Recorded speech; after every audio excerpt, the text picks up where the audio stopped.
بارها دیدیم که بین بازیکنان فوتبال و داورها درگیری‌هایی رخ داده، اما اینکه منجر به قتل بشه خیلی کم اتفاق افتاده. 11 سال قبل از جام جهانی 2014 در جریان مسابقات 2 تیم از لیگ آماتور برزیل اتفاق باور نکردنی رخ داد. این داور به یکی از بازیکنان کارت قرمز نشون میده و بازیکن حریف هم باش درگیر میشه و داور هم با یک چاقو که همراه خودش داشته بازیکن رو زخمی میکنه.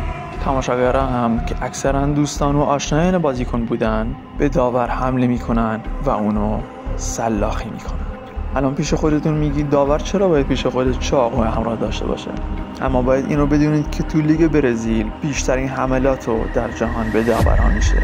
بعد از حمله داور تماشاگران و دوستان بازیکن به داور حمله میکنن و تا حد مرگ کتکش میزنن و دست و پاش رو همون وسط زمین میبندن و سرش رو از بدنش جدا میکنن و کلش رو روی یک تکه چوب میذارن.